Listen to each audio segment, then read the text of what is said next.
What's up, gamers? Welcome to Live with the Game Fanatics, our weekly show where we talk about video games. Remember, this show is broadcasted live here on twitch.tv/TheGameFanatics and mixer.com/TheGameFanatics. If you miss us here, we do post this on YouTube by the end of the week. We did start off with some technical difficulties in this episode, so I do want to thank everybody that did watch live and hang in there with us as we figured it out. You didn't miss anything. We did kind of go back to where we started with the topic. On the show, I did have Tyler, Logan, Kyle, and Steph, and Colin. So we had a good amount of people on the show. But I think it ended up working out pretty well. No chaos ensued. I think we all were able to kind of give our thoughts on the video game backlog that plagues us all. I hope you guys enjoy the show, and please like if you did, thumbs down if you don't, of course, but hopefully you guys can write in the comments about your own backlog situation, and other than that, thank you. All right, so Tyler, you were talking about your backlog. Oh, yes, of course, the great bane of any hardcore gamer. Well, You asked me how I deal with tackling my big ol' backlog, and I actually have sort of two methods to go about. One is I just kind of chew on it every now and then in my spare time. Usually when it comes to handhelds, like I got a Vita and a 3DS, and I wish I was kidding, I'm still trying to get through my first ever playthrough of Final Fantasy VII, which the PS Vita is very helpful for. Yes, I'm remembering the Vita actually existed. Yay! Long live the Vita. Long live the Vita. The Vita's dead. Long live the Vita. But at least you remember, and not Sony at their conference. Oh, Hey, Undertale. Yeah, Undertale. One mention. I'm willing to put Undertale on Vita, assuming of course it doesn't hit the Switch later. But yeah. For me, it's either handhelds or two. I have it's actually the basis of my Friday night streams on my own Twitch channel, DigiDesperado26. I call it my pile of shame stream because you haven't played X? Shame on you. That was basically the idea. And usually whenever it comes to big games that people keep telling me are good, I like staying in the dark. I don't go out and look at other people's reviews or streams or whatever. I just keep it on my hard drive or keep the disc nearby, and then I just do a blind playthrough start to finish. And basically, that's basically my Friday night streams. 10 p.m. to, I guess, around 1 a.m. of me just playing through a game, start to finish, in increments. And the first game was, oh dear, Nier Automata. Mostly because I liked Platinum Games' combat.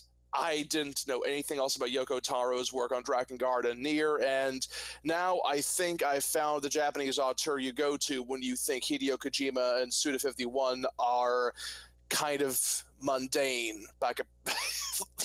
If you're like burned out, like, yeah, Kojima, Nanomachine, Suda51, Assassins, whatever, yeah, I don't bother with that anymore. Yoko Taro. Why is that robot creating a human being? Why are they wearing makeup now? What's going on? They're trying to look like real people. They all look like real people, and but I think that's actually what's really endearing me though to Nier Automata. Like, it doesn't mess around at all with any of its stuff. Like any other game, it would take maybe like 10 hours to go on about the human condition. This blew through in like 3 hours. Like, yeah, no, they're acting like human beings, and that should terrify the crap out of you. Yeah. And yeah, it is really unnerving to get through it. But that's how I cope with the backlog. Hey, Colin, let's hear from you, man. What's in your backlog right now? Well, the problem with my backlog right now is like the main 3 games I want to get through are all just massive, like just huge time sinks. Like there's Horizon Zero Dawn and Persona 5 and The Witcher 3, which like combined is like yeah, you've got an entire year. Boy. Wow. Take a month off of I need work. to get more strategic about how I'm gonna try to play these things. So I'm gonna try to like get through one of them. Maybe just mostly just main story quests and not get too distracted, which I'm like prone to do. yeah. And then after that, I'm gonna try to just go and tackle like smaller games in my backlog. Like got Titanfall 2 to play. Like that's a quick one to get through. Shame on you, man. So between The Isle of Witcher and Spain. Persona, you got 6 months ahead of you. So Yeah, I mean, I'm sure between those 3 games, there's no way I'm going to finish all of them, which is like, it sucks because they're all like amazing games, but that's the Persona's sad awesome. thing about backlogs. I would start with that. Start with Persona. Yeah. The pile of shame grows. Yeah, you know, I think I think that's probably a good place to start because like playing Horizon right now is weird because I put Horizon off to play Breath of the Wild. Mm-hmm. We all did that. Those are all And playing beautiful other games. open I'm world guilty of it games, too. I didn't. Yeah. I played through Horizon and Platinumed it because I don't have a Switch. I actually did the opposite. I went through Horizon first and then did Legend of Zelda. Mm-hmm. Well, the thing with those games, like, they're beautiful. Zelda fan that I knew I would immediately just like. I knew I would start get getting more in- lost. Yeah. Sorry. Well, I knew I would just start getting into Horizon, and then Zelda would come out, and I would just be like, okay, bye, and then never get back to it. I think yeah. my main thing. I just decided to like never even pop it into my PS4 until after I beat Zelda. My main thing is Horizon was still like really new. I'm just like, all right, I want to see this new storyline first before I get into like somewhat nostalgia, somewhat newish stuff. That was my main thing. That's understandable. Just the weird thing about getting into like open world game, but just like the open world games like we're used to. Mm-hmm. It's kind of weird going to after playing Breath of the Wild, just because it's such like a. It's really difficult to really handle sandbox games. Personally, I burnt out on open world a very long time ago, mostly due to Assassin's Creed. Like, I didn't want to deal with any more any of Ubisoft's sandbox games. With all due respect to them, you know, they got a formula, but it's formula I've kind of gotten tired of. It happens.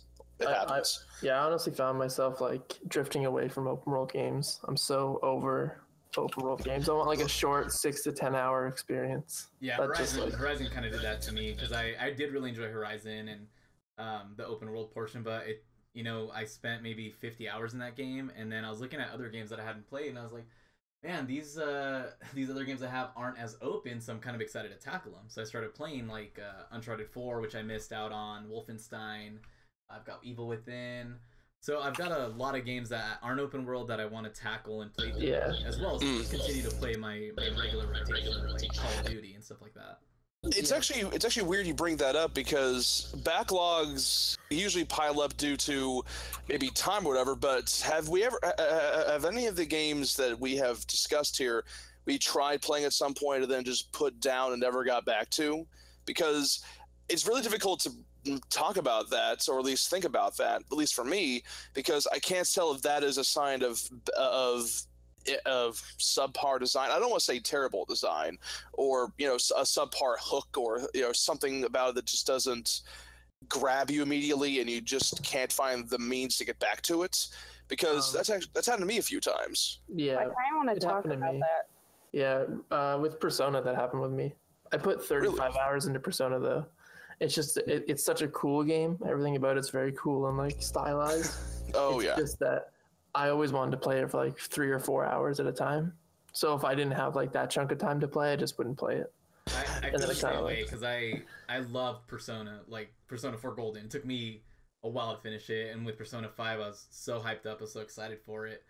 And then when it came out at such a, you know, it came out at a time where there's all these other good games, so really to dedicate that much time to it was hard. And then like right before I left for vacation last month, I played it for like 3 nights straight, just loving it. And then when I came back, I just had no desire to play it, so I just kind of uploaded my saves and just kind of decided to focus on other games that I was gonna have fun with. And I think I'll go back to it eventually, but I just have no desire to play into something grindy or open world. Well, yeah, but it's great. I actually have to agree with you, at least with the opening. It was actually the foundation of a take I actually wrote for the Game Fanatics. If anybody else kind of looked at it, it was a pretty pretty harsh criticism, I'd say, of the framing device that game used and its pacing, and it led to an opening that felt very difficult to really get into because I'm a big Persona fan as well. I wanted to get right to the dungeon crawling, to the to the crazy psychotropic visuals and the monster designs, and getting to the juicy story and the interesting characters. And then this kind of, usual suspect style investigative framing device thing just kept yanking me out of that. And it just made it difficult to get into it, Strangely enough, I think those are some of my favorite points when it pulls back into the interrogation room. Really? Those are some of my favorite moments, but I understand why people wouldn't be drawn into that as much. Yeah. Okay. Am I alone here? No, I've heard the same criticism multiple times. I don't know why I enjoyed it. I just did. The first 5 hours is super slow in that game. And that's saying something. That's kind of a given with Persona, though, right? Yeah, that's how exactly. Too. It's just there's just so much of that game that it's kind of like, here, we're gonna hold your hand for a good 5 to 10 hours, and then we really let you go. Well, the foundation of my take was that usually they do the slow boil because they want to establish, the baseline of normalcy, where you're just a normal school kid in Japan dealing with school stuff, and then the crap hits the fan. But my problem though with 5 is that it basically did an in medias res thing. I did this action-packed thing, and I thought, oh, they're just gonna get right to the action. That sounds great. And then it slams on the brakes and does the framing device. It does the build-up thing, and it gave me a lot of whiplash, if that makes any sense. It's like, oh, we're getting right to it. It's going to be, a much more fast-paced game because they heard the criticism about the slow pacing. Yeah. And then suddenly, oh, no, never mind. well, with that, I don't want to stay on Persona too long, but with that, I found that happened around 20 hours in as well. Yeah. I think after the third palace, it's 7 hours till the next palace. And it was I felt like that was a bit much. That's exactly where I'm at in the game, too. Yeah, there's a good 6 to 7 hour chunk after the third palace before you get your next contract or whatever it's called. I can't remember, but yeah. Well, for me it was past the second palace, the game finally got back into an appropriate groove, and I wasn't too down on it. I still reviewed it for the Game Fanatics. I still gave it I believe an 8.8 or 8.8. I still enjoyed the heck out of it. It's just that I was a bit let down by the initial opening. And that can happen with games, but for some people, it's either, hook me in now or I'll never get back to this game ever again. Yeah, and I think that's why I wanted to bring up this topic about having a backlog, because, I tried to play, oh man, I'm going to get so much hate for this. I tried to play Life is Strange, and I couldn't get into it. I tried to, and I know it's a great game. Open the floodgates. Yeah, mainly I know Steph, get him. Steph is gonna shame me there, but it seems like blood's going to fly. And I was playing it, but I just couldn't get into it because it's just not my type of game. Is it the Telltale card, or do you have specifics? No, I have it. I know exactly where you're coming from with that game. It's the same thing with Persona. It starts off very slow. You're just about 2 hours in, you're just or an hour in, you're just am I just playing a teenage girl? What is this? Well, is this fun? It's hella cool, man. I usually play at the end of the day after work, just really to kind of unwind. And so for me, and another reason why I couldn't get back into Persona, because some of these games do require that you pay attention to details and that you remember things and that you read and stuff like that. And I think just where I'm at right now, I just don't have the energy for it. That's fair. With Life is Strange, yeah, and I'm not totally writing it off. I mean, I feel like I could play it again someday.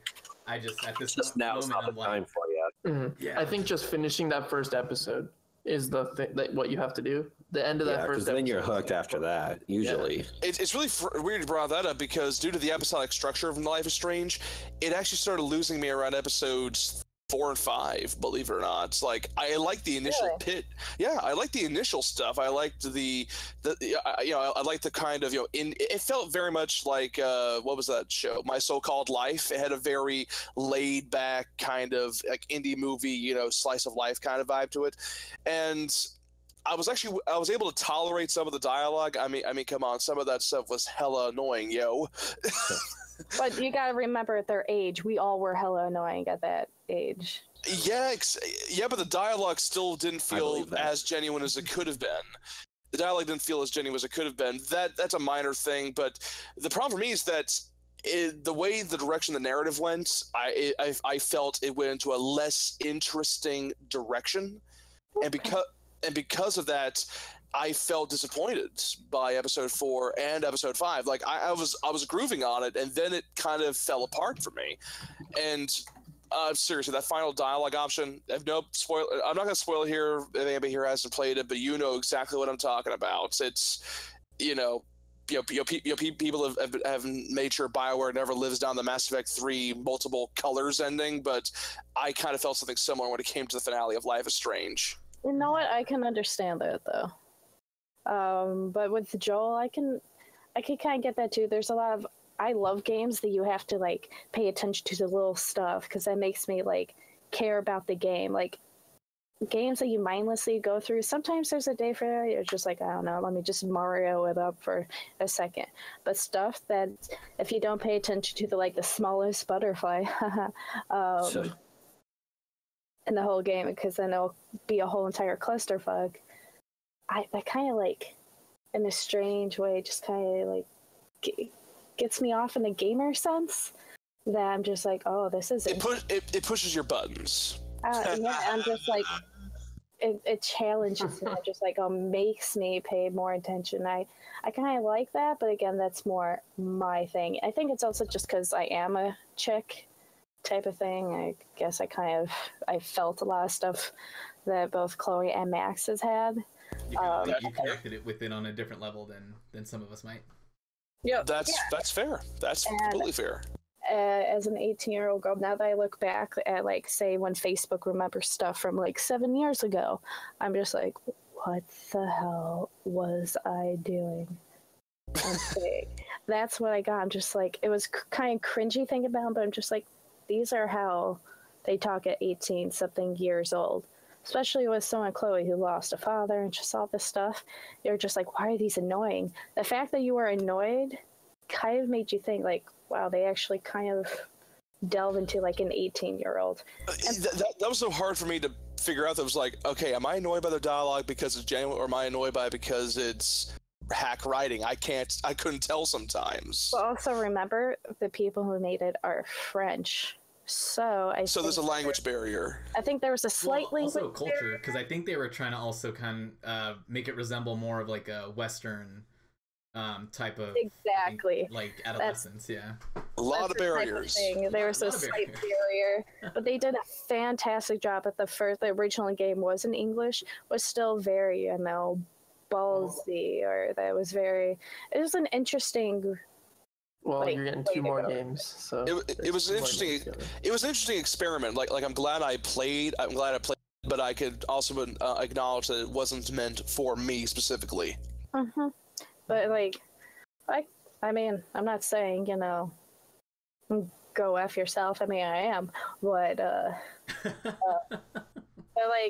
Tyler, you went through all the way. You're just like, oh, okay, I lost it. I get that. And Jolie, he's trying, but it's just not hooking right now because of all the other backlog games, which is kind of a downside of having so many games. You're like, oh, I have to get through it so I could do this, and this. It kind of loses the fun of playing games because we want to go through so many games. And there's only so many hours in the day. Yeah. Does that cheapen your experience with the games? Really thinking of it that way, because I look at games like Uncharted 4, for example. I'm a big Uncharted fan, and I started Uncharted 4 really just because I missed out on it, and it's, I found it at a good price, so I got really excited because I was like, man, this is my chance to play it and enjoy the game and really just kind of have fun with it. And I started playing it and just trying to get through it really quick, and so I stopped myself and I was like, no, this is Uncharted 4. This is the game I need to really take my time with.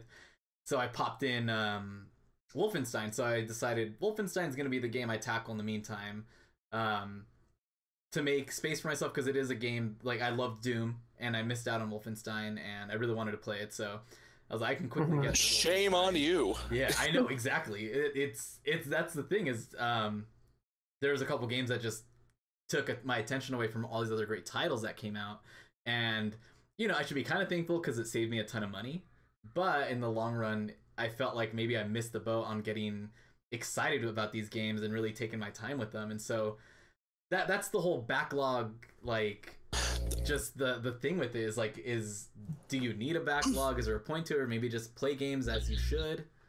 Actually, I think you may have actually kind of hinted at something, because due to it being so divorced from launch, you're divorced from the production issues, the news coverage, the media blitz, so to speak, you know, the buzzwords, the talking, and everything else, and you just can kind of take care and look at the game by itself in a vacuum.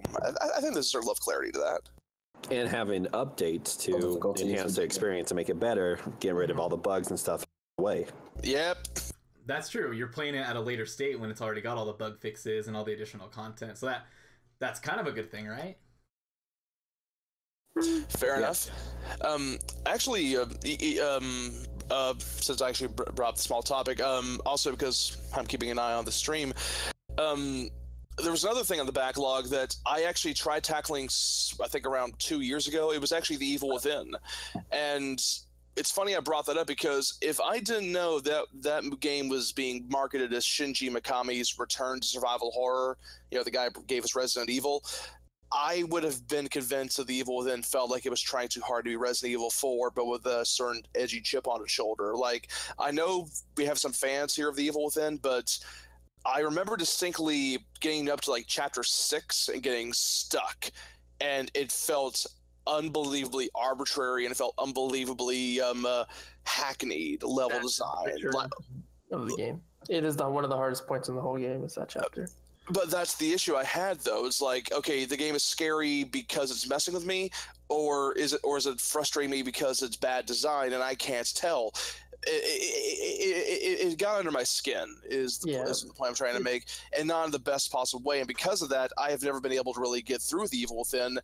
It wasn't because of the horror stuff. It wasn't because of the resource management stuff. You know, I snooze through that sort of stuff. Mm-hmm. But it was the moment where I realized I had no idea where to go, and the game was actively messing with me to stop me. And that's where I just dropped out of it. And now The Evil Within 2 is coming out, and just like that, the hype train is kind of got its hooks into me, because now I'm thinking maybe I'll give it another shot. I loved it. I thought it was amazing. I mean, maybe you should give it another shot. Just try to get it. If you don't like it, you don't like it. But I thought it was amazing. I played it on Akuma mode too, where you get killed in one hit. That was Well, after one of our last podcasts where we did talk about Evil Within, I think it was the E3 one. I ended up picking that. It should be. I picked that up and Wolfenstein because, you know, I thought, you know, it's a game I want to try. I missed out on it when it came out, and now I bought it for like $7, and I thought it'd be a great time to really check it out and see if, you know, hey, maybe I'll get excited about Evil Within 2. Gotta love those summer I did the exact same thing when E3 summer sale. After we saw Evil Within 2, it was like, I never actually gave the Evil Within a chance, and I'd like to, but then of course that just adds to my backlog. The pile never shrinks. You just do a little better each year. I would try Evil Within again. I felt like it felt flat for some reason. Good. I'm not alone. Yeah, no, it definitely wasn't. There was a pinnacle, but like after it just didn't reach like that one point where you're just like yes. It felt like it was missing a little bit nutmeg in the hot cocoa. For me, it did. I don't know. I guess that's why everyone's different, right? Everyone likes different things. I think that was at the point where I've been playing like so much horror and stuff, like I felt null to it. But now since I've been going back to like different like basic stuff, like even Honey Pop or things like that are bubbly and like nonsense, if I went into Evil Within now, I'm pretty sure I would have felt different. You know what I mean? Like if you keep the same genre over and over again, everything just feels null and boring. I get that. Like I said, I'm playing a lot of action RPGs now between Nier Automata and Neo. It's like I'm doing like, you know, frame perfect dodges in my sleep now, and I'm like, is this difficult? I can't tell anymore. Yeah.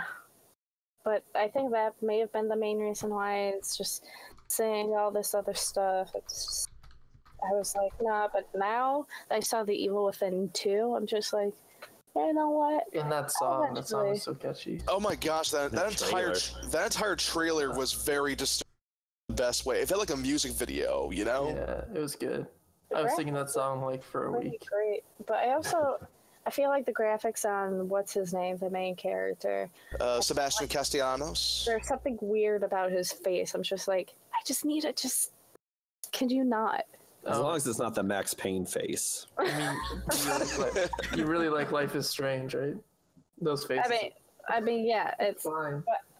I'm comparing like the whole entire game, like all the graphics on like the bad guys and stuff. I'm just like, oh, they're super creepy. But his face was like ghost pasty. I'm just like, I don't know. It seemed like it didn't match. Well, to be fair, you wouldn't look exactly your best either if you were in a situation. Yeah, and he's gone through a lot in the first game. You know what? Point taken. Cool. Well, I think we've covered the topic pretty well. That's it for us tonight, guys. Thanks for tuning in. Don't forget to hit the follow button. Catch us live here on The Game Fanatics, or twitch.tv/TheGameFanatics, as well as mixer.com/TheGameFanatics. That one's still hard to get used to. This episode should be up on YouTube by the end of the week, so if you didn't catch all of it, go ahead and check it out there, as well as our other content.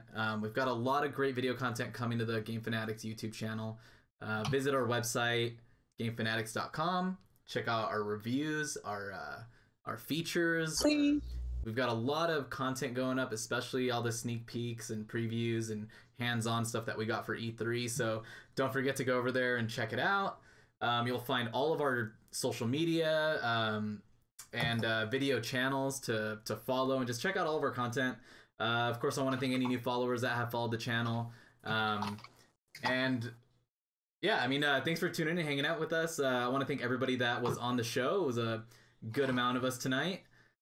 And other than that, go play some games. Bye. Chip away with that pile of shame. Good night. Should be a shame pile. Oh, dear.